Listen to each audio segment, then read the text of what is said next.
Irreverent, entertaining, cool. You're listening to LA Talk Radio.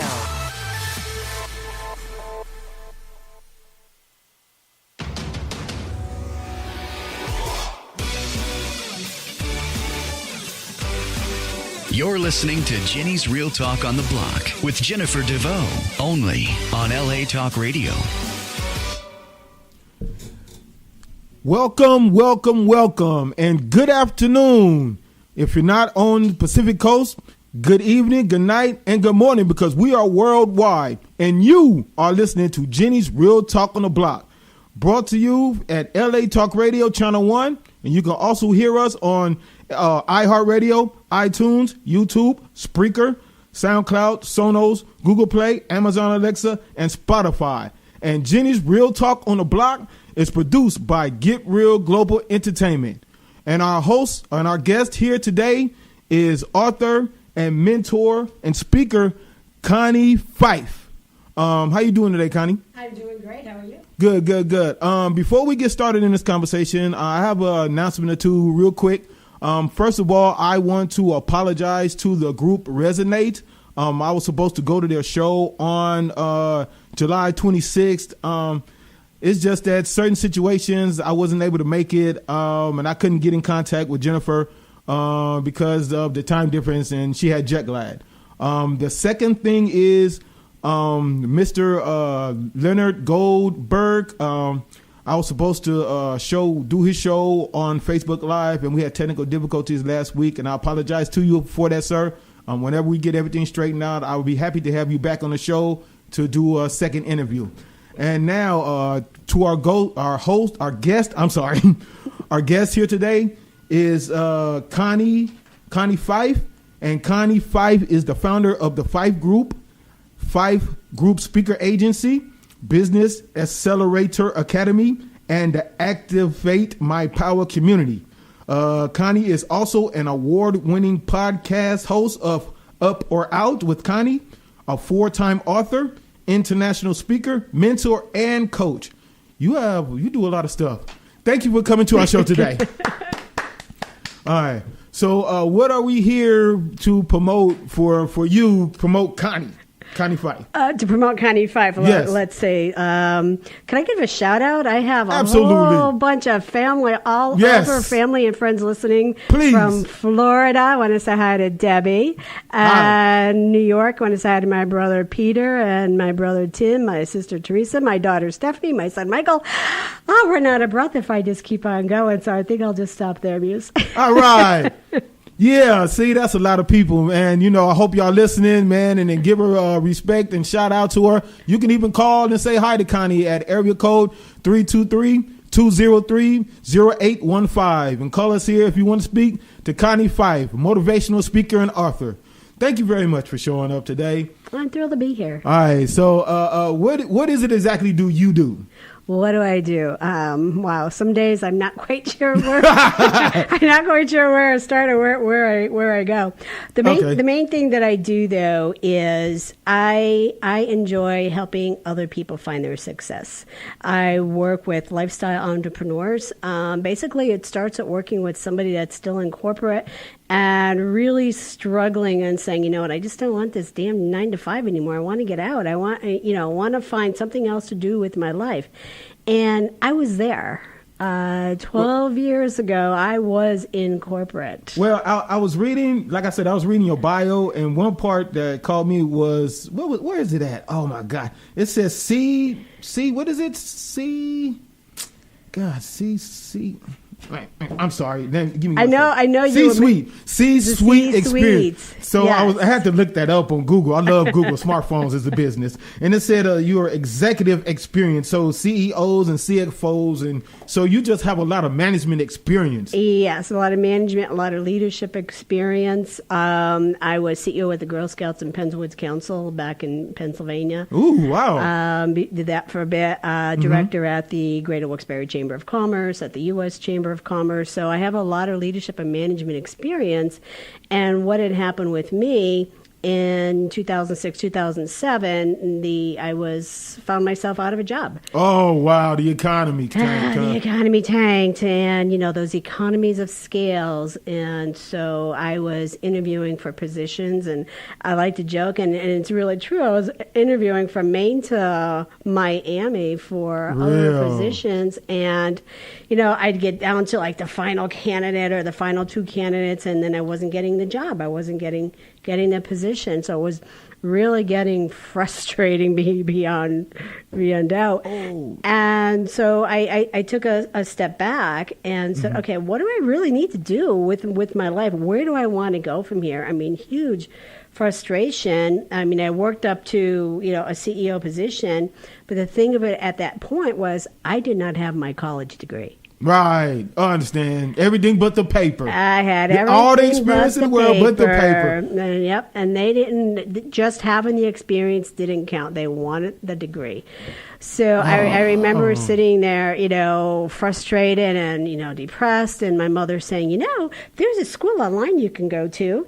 And I went, oh, okay, well, let's look at that. So I jumped in. I mean, I had a lot of credits because I had started college, but then left to become a mom. Right. So I had a lot of credits. So I jumped in and went back to school, went to the University of Phoenix. You and Jennifer are kind of parallel. Yeah? Yeah. She was on her college way and everything. She got college experience and all of this stuff, and the kids came in the way and the family life and stuff. So you guys are parallel. Yeah, so chose that, and that happens with a lot of women. Yeah. And, that's happened with many women that started down that path and got married, had a family, had babies, and that becomes your priority at that right, time. Exactly. So, but after Girl Scouts and interviewing for jobs, like, we really want this piece of paper. We know you have the School of Hard Knocks, but you still need to get that piece of paper. So I went back to school. I went to the University of Phoenix, finished my bachelor's degree, and then I said, you know what? Let's just keep on going. Oh, wow. And then I got a master's degree. Wow. And so after, all of that, I started picking up jobs, consulting and coaching and working with people on business. Mm-hmm. And so I did that, finished my degrees. And about the time I finished my degrees, I was like, okay, so I really need to make a real business out of this. Okay. What do we do? And at about that time, we had the opportunity to move to California. Yay! We love LA. So my husband's like, well, do you think? I don't know. We have adult kids. Nobody's home now. We have, a 5-bedroom house. Where do we go from here? And I said, all right, let's move. Let's go. Right. And I drove out here with my mom and my 2 dogs. From Pennsylvania. Just gassed up and left, huh? Just gassed up, left, filled the car. The moving trucks were already here, and my husband was already here. And so we made, it was actually the week we drove here was the week that the government shut down. Oh, wow. If you remember that. Yes, I remember. That was under, I think, Obama, yeah. That's right. In October, it'll be 5 years. It was October 3rd. Ooh. I never forget it. Right. Because we're driving. We left on a Monday morning. They were still working, the government, on Monday morning. And by Tuesday, I remember this so clearly, we were still fine. Wednesday, we're pulling off the exit to Petrified Forest State Park. So my mom could see that. Ooh. And there's this big sign. And as I'm reading the sign close, my son's texting me on my phone saying, Mom, how are you going to get into those parks? And before I seen the sign, I went, I'm just going to drive in. Like, they're big parks. It's, the Grand Canyon. It's a big hole. How could they be closed? Well, they were closed. Oh, man. That's not right. Big sign, closed. And I said to my mother, I said, they didn't just make those signs overnight. They knew this was happening. Yeah, I mean, these signs were enormous. Oh, really? They were enormous. I mean, and tall, so people couldn't climb fences. I mean, wow. Okay. And we weren't the only ones standing there looking dismayed. Right. There were other people in motorhomes and took pictures of the sign saying closed. Yeah, that's what we have. We have a picture of a sign. So yeah, that's the week we traveled. I'm like, of all weeks, and my mom wanted to come.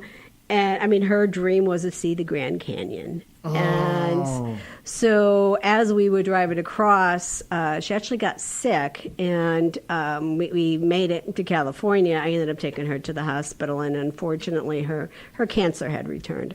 And so we did lose her 2 years ago. I better not go there because I will start crying. That's okay. That's your mom. You're supposed to. Yes, but it was my mom that that said, go back to school, do it, just do it. And I went back to school, got the confidence, and I can't say I never applied for a job, but at that point I said, you know what, I'm going to start my own business. Right. Because people were asking me, they were saying, how are you doing this? How did you get out? And then I was, coaching people, and I remember working with a leadership team, and the one guy in the team, the CFO, says to me, we love your program, but you're not telling us how to get out like you did. Okay. I said, I didn't exactly walk out the door. I got the kick out the door. So he's like, no, seriously. He's like, what's my plan B? Where do I go from here? And when you talk to a lot of people in corporate, like the Gen Xers, or ages 32 on up, even to baby boomers, right. That's their biggest concern. Because a company could let you go any day. Yeah. And even there's now. There's nothing to, Right. There's nothing to keep you there. And then if you stay, you get the golden watch. That's it. Yeah. If you get that. Yeah, and that's even disappearing now.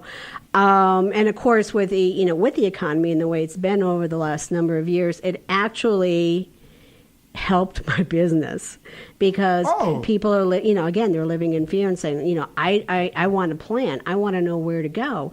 So those are the people that I really enjoy working with in my podcast. That's why it became Up or Out. Up or Out. Because originally it was Marketing Masters, because I'm, really strong in marketing. But then when I really sat down and started looking at it and thinking, I was going to call it like the C-Suite Mafia. And now I remember we were talking about that, like, let's go with the C-Suite Mafia. Right. Yeah. Gotta get people's attention. Yeah. It got some people's attention that said, please don't call it that. So we went softer, but it's Up or Out with Connie. But the premise of it is you can go up, and you can work hard in corporate. That is great. But the biggest fear people have is, if I get out, where do I go? What do I do? So that's my sweet spot, is helping someone set themselves up to get out. And then when they get out, building up that business. And that's our Business Accelerator Academy. And that's showing them. I go through everything through process and promoting, and do the 5 Ps. Okay. So process, promoting, packaging, a huge accountability component in the academy. And so somebody comes to me, and says, "Oh, well, I didn't do that, or I didn't do this," and I'm like, "Why not?" Right. So I don't sugarcoat it, because, people aren't going to work if you do that. So there's a lot of accountability for people to understand what you need to do, and then even down to budgeting. And creating, and again, as an entrepreneur, you're always like, okay, where's the next dollar coming from? So, oh God, yeah, right, and yes, I do. So with everything that I do, that's the thing that I do, and I love the most. And again, for marketing, I do speaking. My speaking is my marketing. My podcast is my marketing. And to, just to share with people who it is. And then I interview with my agency. I was representing some other speakers over time, and there was a point where I had actually lost my voice for like 6 months. I had no voice at all. That is not good for a speaker, not to have a voice. So you needed a plan C. You had a plan A. Right. It fell through. You was doing okay with plan B. That's right. And then plan B was like, hold on for a second. Yeah, so, okay, let's go to plan C. So I was representing some people and helping them build their business. Okay. And I thought, wow, I think I got a business here. Good knack to helping people. Right. So with the academy, so we help people, part of the packaging, do you want to be a speaker? Do you want to be a podcaster? Do you want to be a writer? So I built all of those relationships, with national publishing companies and podcast houses and all of those resources and production teams. So, I have a whole litany of people on my team that I could, just touch at any moment and say, I got a client. We need to build this out. What can we do to get it there? So, like right now, some of my awesome clients. Big shout out to. I'm going to get to Andy Kahn, who is with the Turtles. Okay, right. So Andy, that's the band, right? That's right. Right. That's right. And if you want to hear Andy, he is playing this Friday night in Malibu. Oh, I have a car. I know I can't get to Malibu. I would like to go too. But I'll be there. We're gonna do some footage with him and with another client, Winifred. Send it to Jennifer. I'd love to. Then Right. we can get it out on the show. Yeah, definitely. Winifred Adams. She may be singing along with him that night as well. She's another client too. Let's see, Simon Tresslin. Simon used to be in covert operations. Yeah, so we represent him too. Let's see who else. Dr. Nasser, Moses Nasser. I think I heard that name before. Yeah, he's in the Upland. I mean, he's all over the place. Moses, yes, you are all over the place. I know he's listening too. Right. But he works in the medical sector, and he talks about customer service and why we need to be nice to people. Okay, yes. And so, and it's not just in the medical field and medical groups. It's, anybody, that walks in your door, that you work with, your clients, you need to be treating them with respect. Yeah, that's word of mouth goes around. Right, word of mouth goes around. So he does a lot of that around customer service. So, but yeah, this weekend, Andy, Winifred, Simon, I know they're all going to be there Friday. I'm with them on Saturday. Oh, man. I'm a member of the National Speakers Association, so Saturday we're going to hang out there. Sunday we're going to see the Beatles. That's going to be hosted by Bob Eubanks. Wow. Yeah, I know. We're just busy. like all over the place. We're busy. I get to know my clients pretty well. So with all of the aspects of my business and what I do, so we have the Pfeiff Group, which is the umbrella company, and then we have the Business Accelerator Academy, and again we train people to go into one of those areas, and then we represent them through the agency. And then again, like I said, I have my own podcast and I do my own speaking as well. Oh wow, that's man, you are so busy. Do your clients? How should I say? I don't know. Do your clients? How do you pick your clients? Do they come to you, or do you like go out and search for them, or? It's a combination. Like in general, like you out and you might hear a conversation with somebody, you might go up and talk to them, but like, oh, I hear you in this type of business. I can maybe help you. Let's get together. Right. It's a lot of that. It's a lot of the conversations, and marketing today isn't. I mean, picking up the phone is still relevant. Picking up the phone, but people don't always answer their phone anymore. No, I know. It's like, who's calling? Oh my God! Oh yeah, no. Look at the phone. See who it is. So the way marketing is just so different today than what it used to be. So it's all about building those relationships. So just like podcasting, and I heard another very prominent podcaster say he loves podcasting because it's an immediate connection to someone, whether they're sitting in their office, sitting in their car, sitting, in their home or in their living room. It's an immediate, intimate connection with that person. So they know who you are. So they're hearing you. They're hearing your voice. And that's when I do my podcasting. I'll do it audio and I'll do a video, because now not only do they hear me, they're also then they could see me when we put that out there as well. It actually helps, people to relate, You wonder when somebody looks like on the radio, like, I don't know, but then they'll know you. It's more, I think, to me, it's kind of more personal if you have the video, because then people can actually see you and kind of know what you look like and everything, Right. So yeah, as we snap our pictures. Yeah.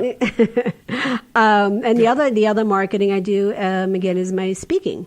Okay. So I do speaking, and I'll use that platform again to get to know people.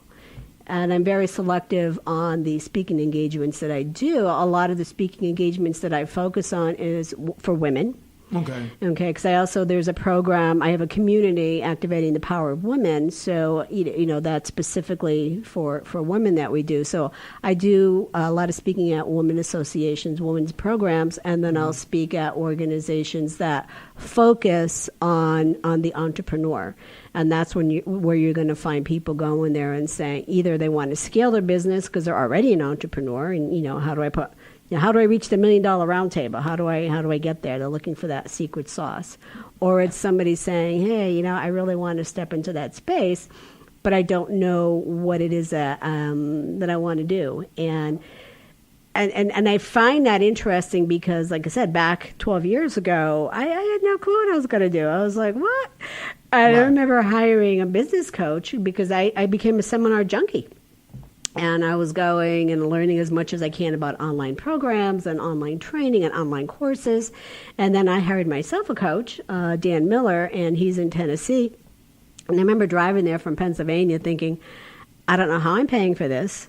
I don't know where I'm staying, but I'm going because like 5 people have told me I need to go here. And so I drove. I told my husband, I'm like, okay, I'm driving to Tennessee. He's like, okay. See you later. See you when you get back. Oh, wow. And I drove there, and I remember Dan Miller saying to me, he's like, you've been in corporate for over 25 years, and you have nothing? Right. And it was like a light bulb went off, and I went back to Pennsylvania, and a week later, my first book was published.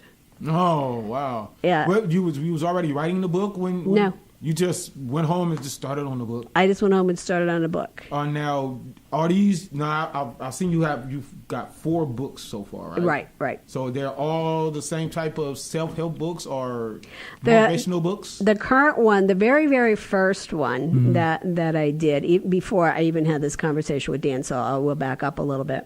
I know I don't always refer to it as a book, but I really should because it's my number 1 selling book on Amazon. Good. I finally got my first real speaking engagement. It was at the Georgia Called Women's Conference, and they called me 3 days ahead of going to the conference and saying, well, what size table do you want for your book sales? And I'm thinking, my what? I was like, my what? Yeah. And they're like, yeah, your book sales, you can come and, and sell books. And I went, they're like 6-8 foot table. I'm like, oh, 6 will be fine. Okay. Yeah. So I was like, well, what do I do? So what I ended up doing, I put together in a day, I put together an 86 book. It's probably about the size of my cell phone. Mm-hmm. And I put it together in quotes and affirmations and daily goal sheets. So it's more of a self-help motivational. I sent it to a local printer that I worked with for years and said, I'll pick it up tomorrow on the way to the airport.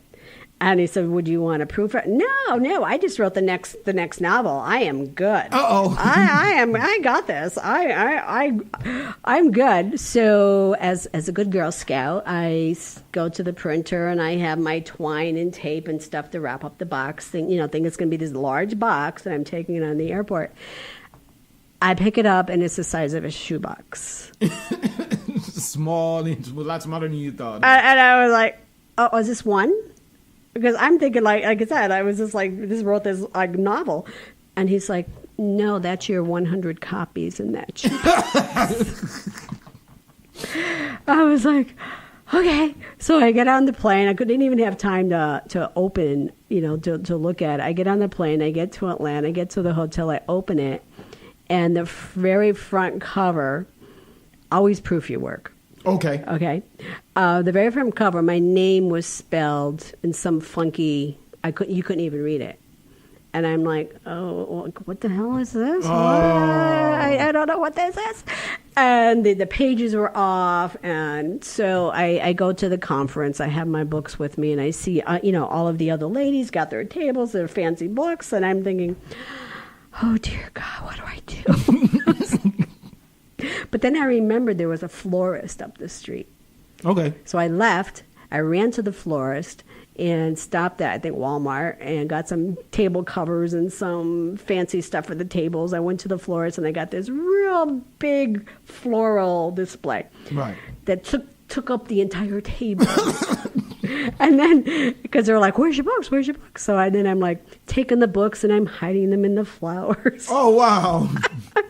And then I took out a piece of paper and created a name, like a table tent, and then I wrote free on it for the books. I'm like, I just got to give these guys away. One of the speakers, she comes over and she picks up the free, and she's like, you can't give these books away for free. And I went, oh, yes, I can.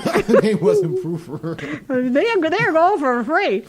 And she's like, no. She goes, you need to put a price on these. And she goes, you need to give yourself a value.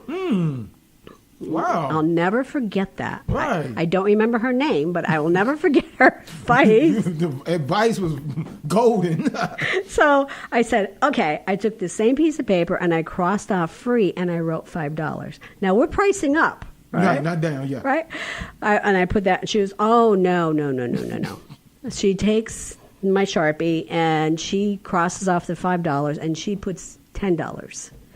And I was like, I can't sell these for $10. And she's like, honey, she goes, trust me. So I do my speech. Up to my speech, it was quiet, like nobody was coming. Like people would talk to me. But of course, I'm like, oh, no, you don't want to buy this. Right. Let me just give it to you. So then I do my speech. And then afterwards, I sold all 100 copies of that book. Ooh, for gas money. I know. I had gas money to get home. For the $10 each. And I had an order for another 120 books. Ooh. That I later, mailed out. And that book is on Amazon. Like I said, it's one of, it continues. But it's just a little booklet. Did you proofread it and got your name right and everything? The name is right. Well, it turned out the lettering was Greek. It was how it printed out. It was Greek font. So, okay. And then we did change it. And I love riding horses, so I got a picture of me like a silhouette on my horse, and so that's on the cover of the book. Yeah, we fixed it up a little. So that's there. And then the next book was, and again, and when Dan said, you have nothing, and I'm thinking, oh. Well, I'm always writing proposals and sponsorship kits and asking for money, and so I wrote The Art of the Ask, getting to your fundraising dollars, from nonprofits. I need that book. And then the next one was The Art of the Ask, but I started shifting into, it was more of a workbook, providing example scripts for telephone, scripts for proposals and sponsorships, and it was a much larger book. And then the next one, Marketing Masters, so that was all about, again, marketing tools. And I've actually I did one, it's the action plan, but I wrote it, but it's really I keep it for the academy. So it's a book that I give them because there's a lot of tools in there. It's like a 286 book, but it's a workbook, and you get them to think through, what are your dreams and where do you want to be? What's your financial position? What situation look like? And it takes them through. And the one thing that I had learned from some of the training that I did was, getting people to understand their past. And who, because we have a lot of junk in our past. Mm-hmm. And, junkyards. Yeah, junk football field. I had a lot of that myself that I had to work through. And so, and because I knew it was important, and we tend to work with our mirror image. Okay. Mm-hmm. And that's how we could relate so well with people. So, a lot of the lot that I work with, it doesn't matter from the janitor to some, the C-suite. We all have that, that junk. So I take them and I have them do an exercise to help them understand their past, who they are, where they came from. I did that several times because the first time I did it, I didn't realize that I had a different father. So I did it, and then the neck all came out, and I was like, "Oh, I got to do that again." So I did that, and got an understanding, got to meet more of my family. So it was a bit of a journey for me for those, for that period of time. So that's why I knew it gave me clarity. Okay. And that's why it's so important. Like I said, everybody has something, get them to understand. So that's one of the most powerful tools that we go through in the academy. So, having people, again, understanding who they are, where they come from. And, you that stuff comes with you forward. But the key is that you recognize it and know when to shift it. Oh, wow. So use it, but use it where it becomes a positive for you, for your future. That sounds like they say when you go job training or when they try to get you to go get, practice for jobs and stuff like that. That's what that sounds like. Yeah. A lot of it there. Some of the academy, some people are stuck or maybe they've lost their job. So we do get into a little bit of that, of the career training, but I'm not a career coach. I mean, I'm business. It really gets into business. Entrepreneurs, right? For lifestyle entrepreneurs that say, "What's my passion? Where do I go?" And then the other thing is, okay, I don't know what my passion is, and so my question is, okay, same thing Dan did to me, basically.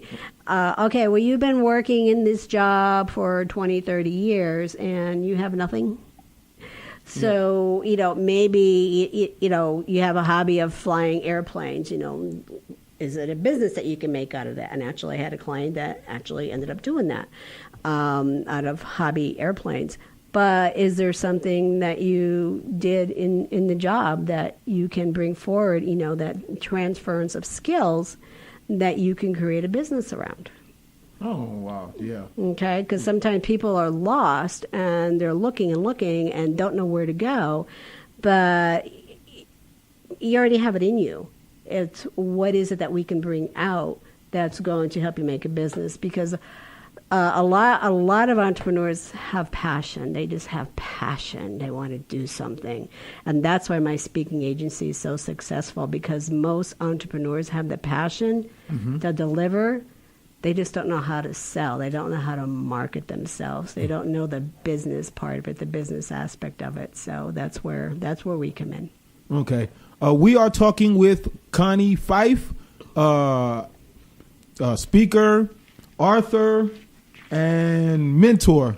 We'll be right back from a word from a couple of our sponsors. Hey, this is Desiree Duffy from Black Chateau Enterprises, and you're listening to Jenny's Real Talk on the Block on LA Talk Radio, Channel 1, iHeartRadio, and iTunes. Metal Babe Mayhem is super excited about their newest venture with MBM Music LLC. With MBM Music, we'll provide artists with a full-service platform to be seen and heard by assisting with necessary products, services, and fashion, all in an effort to increase exposure, fan base, and income. For more information, visit us at mbmmusicllc.com. That's mbmmusicllc.com. You create, we promote, plug into the network.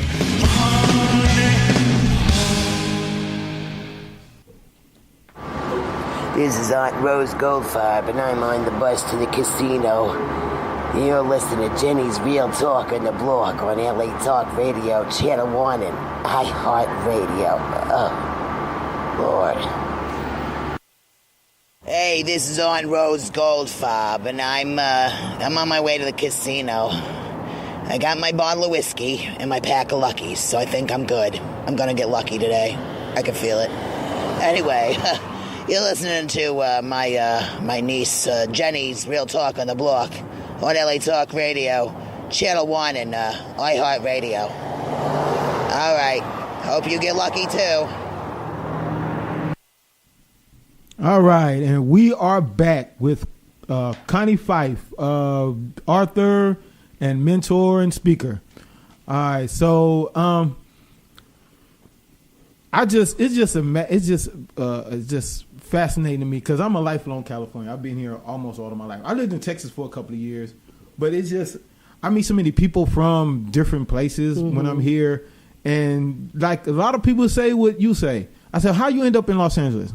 Well, I just kind of decided I wanted to go to California. It's like, I mean, and you have it in your bio. You just decided to just pack up and come to California. I mean, what was was it something that you seen? I mean, why didn't you go to like to Miami or maybe Dallas or? Because my husband's job was here. Oh, okay. He was already, commuting back and forth between Pennsylvania. He was already going back and forth, and we were actually in the process of selling our home. We were downsizing to a much larger beach house, or lake house, not lake beach, house, not beach. We're dreaming beach, but no, lake house. In Pennsylvania, you only have lakes,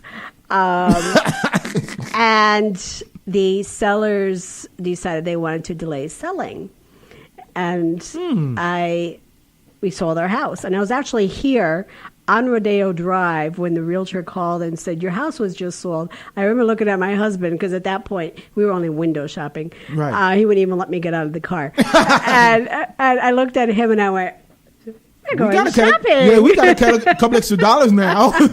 And he was still like, no, we're not doing that. We got a couple of dollars. We just sold a house. But the plan still wasn't, again, to move out here. Because he was doing the commuting back and forth with this company. And I said, well, I guess I'm homeless. What do I do? I'm not quite sure what I do now. So we put everything in our house in storage, and I stayed with my mom. In Pennsylvania. Which was supposed to be 3 months. It turned into a year and a half. Oh, boy. And it was very good. Glad that I did that. Got to spend that time with her. And then so we were waiting for the people that were selling the lake house to say, okay, we're ready now. But this was a year, right? It was a year and a half, because they kept calling and saying, we're not ready. And it was a private sale. It was a friend of a friend. And the day my husband came home, and so we said, well, let's take a ride up to the lake house, see if they're around, and let's see what's going on, because, it's great living with Mom, but we need to decide what we're doing. Yeah. Everything's in storage, and if I needed something, I'd say, I'll be right back. I got to go run up to my closet. I was calling the storage my closet. I'd run up there and get something. Oh, wow. And that was a trick. So we went to visit the lake house, and they weren't home. And there was no phone service up there. And then, when we started driving back down into the valley, into Scranton, people in Scranton understand that. And the phone rings, and it's the people, or my husband and I are having a conversation, and he said, he goes, we could just move to California. He goes, we could just do that. And I just looked at him and I said, okay, let's go. Why not? Yeah. Let's go. Well, what's holding us back? Nothing. Right. Let's go. And but within seconds, the people called and said, okay, we're ready to sell the house. Oh. And I didn't even hesitate. And I said, sorry, we're going to California. Right. Yeah. Waiting on you. I don't like that either. We had an agreement within a certain amount of time. You're supposed to have this agreement, and then you take a year and a half. I don't even want the house no more. Yeah, I was like, we decided we're moving on. So that was June. So he had come out here, so he was staying out here already, and I waited until October, and so then drove out with your mom. And then then we drove out. But yeah, we're just like, I'm just gonna jump in. I wasn't even taking anybody with me. I was just jumping in the car at my dogs and going. And it was my mother. She was like, you're not driving alone. I was like, oh yeah, I can. I do it all the time. I drive to Kentucky by myself and all over. And so she's like, no, I'm going to go with you. And she goes, I want to see Niagara Falls. But fortunately, it didn't happen. So there was just no hesitation. But again, my husband's company was out here. His job was out here. So the only thing he asked me when I came out looking for where we were going to live, the only thing he asked me, please keep it close to my office so I don't have to get on the 10. Right. Where he works in downtown? No, actually he's up in Rancho Cucamonga. So that's why we're in Rancho Cucamonga. Yeah. So we're only 2 miles from where he works, and he just takes the back road. He doesn't have to get on the 10. So he's golden. Right. But I remember coming out here. So you're probably coming out of Ontario Airport then, the commute? Yeah. Right. Yeah, mostly Ontario Airport. Mm-hmm. Yeah, if we have to go to LAX, it's like, okay. I'm going tomorrow. Yeah. To pick up the wife, yeah. Yeah, LAX, the traffic here, that's just, that and sticker expand. shock. You know they want to expand, right? Yeah, I saw that. Yeah, they want to tear that. And I mean, how big do you want your airport? Good Lord. How big do you want the highways? I mean, they're expanding 4-lane highways as 6, 7. I'm like, oh my goodness. One day, I don't know what happened. Something happened on the 10 freeway. And I was flower delivery at the time. Okay. And they had the 10 empty from downtown. I don't know if you drove the 10 that much. Yeah, I do. From like downtown going west to like maybe western. I was the only car. Oh, you know something was wrong. I said, what happened? They only let only a couple of cars on, and I was like, oh my God. You knew something was wrong. When I was visiting my husband when I came out, I used to. For 2 years I was visiting. I was on vacation every month. I was like, this is great. He says to me, now I'm not used to the area, and and I wanted to get around and look around and see things, and we knew we were going to be moving out here, and he says to me, just don't get on the 10. He goes, it's a death highway. This is like what he's telling me. You don't want to get on the 10. So I'm driving down the road, and I'm thinking I'm turning on this like a side street. Yeah. And I turn, I'm on the 10. Here I am. Oh my God, I'm on the 10. I got to get off the 10. Hurry up and get off the exit, yeah. Oh, yeah. So I have been rear-ended twice. On the highway? On the 10. I have an FJ Cruiser, so I sit up high. Okay. We were going to sell that. The truck. That's it's a truck body. I'm trying to think. It's a Chevy or something. No, Toyota. I knew it was one of them. It's an older one, right? Yeah, they did stop making them a couple years ago. So okay. Yeah, I think mine's like 5 years old. So you got that iron bumper sitting up kind of high. So we were going to sell it and get we got to fit in with the California look and get a sports car. Keeping with the Joneses. That's right. Yeah. Well, we're keeping with the Toyota, right? Because I think it was 6 months here, and I was going to National Speaker Conference meeting, and I get rear-ended. Oh wow! And I could feel the back of it lift up. And I'm just like, okay. And I'm like, I don't see a car. He must really be under me. So we're on the 10.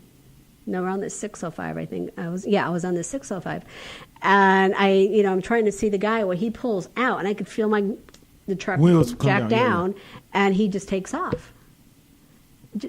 She must have no insurance. That's what I said. Yeah. It must have been no insurance. So I called my husband when I got to where I was going, my destination. I called him and I said, honey, I was in an accident. And he's like, are you okay? And I'm like, yeah. I said, there's absolutely nothing wrong with the Toyota. And guess what? We're not selling. We're keeping it. Right. I don't want those little cars because we'll be underneath somebody else's truck. Yeah, that's, I've seen the house I grew up in, I've seen a lot of it's like a turn, like a curve, right? Yeah. It's a straightaway, and then it gets a curve to the end of this driveway, man. And the neighbor's house is on the curve, and you risk your car parking there, man. Really? My sister had one of her boyfriend's car got totaled. Oh no! People come around there. I remember your truck reminded me of someone hit a Datsun. Remember the Datsun cars? I remember a Datsun. The Datsun pickup sitting up high, and somebody came around that corner and hit that Datsun truck. Nothing happened. I think they broke the tail light or something. Oh, really? On the Datsun. But that car they hit was like... Well, we didn't have that growing up. The concern we had growing up were my brothers sneaking out at night and taking my mom's car for joyrides. Ooh. And I know they're listening to that one. You finna get in trouble now. Grab the switch. You owe that whooping stealing cars. That was their fun. Oh, good Lord, yeah. I didn't do that. I really didn't have to. I was able to get around, but they gave me their cars, and they bought me a car when I was like 16 or 17. I had a car. So I was did you? Oh, so you did. I didn't really have to. Well, let me ask you a question, Nancy. Yes. I mean, you're native to California. Yeah. And I mean, people they come here, and it's like a vacuum. Nobody leaves. No. Some people get real frustrated, then they leave. But the people that I see leave come back. Yeah. The people that I say, man, I'm tired of California. I'm going to leave California. Yeah. Oh, yeah, all right. I love you, bro. Have a nice life. Mm-hmm. They come back. Very few people leave. Yeah. Stay gone. People come, they, want, the dream. We actually had somebody staying with us last fall. Mm-hmm. One gal from England, and then he was from Toronto, and ran into them. They needed a place to stay. I'm like, hey, I'm going to be away for a few weeks if you could dog sit for me. Oh, wow. So it worked out. Exactly. But he wanted to, live the dream. He wanted to be an actor. And so, I know he's struggled with it, but we did get him back to Toronto. Yeah, it's hard, man. It's probably better if you know independence and try to, because you got a lot of people acting, it's just, I can imagine. I'm not going to try that myself. We're going to try to do our own stuff, but I don't really want to try to go out and try to be an actor like that, because I can imagine, how many jobs there are. It's tough. I can imagine, Yeah, it's you got, tough. one role, you got 50 people trying out for one role, Right. And just like, and it's depending on what the producers are looking for. Yeah. Like, oh my God. And I mean, I've made some good friends, some actor friends, and I mean, they've been doing it a while, but it's, they're still an entrepreneur. Right. I mean, that's exactly what they're still doing, but they're still, got to, get out there and sell it and chase it and, find their next gig, find their next booking. About 3 weeks ago, we had an actor here, Gino Montesino. That's his name? Yeah, Montesitos. He was here. We've had, I remember you remember the show Growing Pains? Yeah. The younger son of Growing Pains, Okay. Jeremy, I believe his name is Jeremy something. He was here. He's been on our show before. Oh, really? Mhm. Okay. So Okay, it's cool. like, they talk about, their struggles, Right. of trying to get, gigs and stuff like that. And it's like, but I guess if it's worth it, if you get your name up there. Right. Right. But if I was to do it, I think I would start try to be like a stage actor. Yeah. I think that would help. You know what I mean? Especially learning your lines, because you got to do it in front of a live audience and stuff.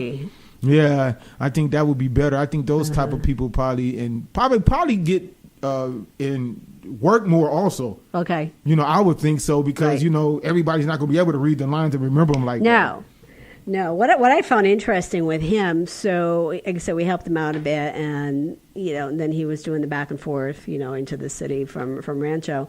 He started doing all of these, something I learned. So I've been on Dancing with the Stars. Ooh, I've been all right. in the audience.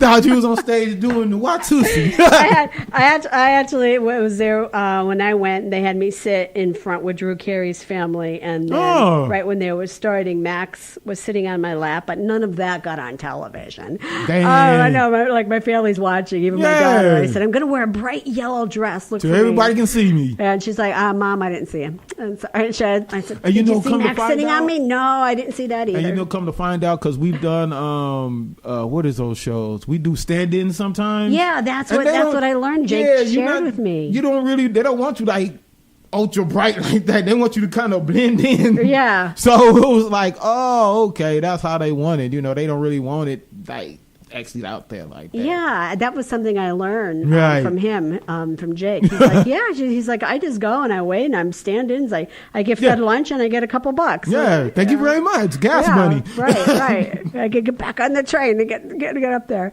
So I think that was interesting when I learned that, and a lot of shows do that. Like we seen what is his name? I actually seen Tom Arnold.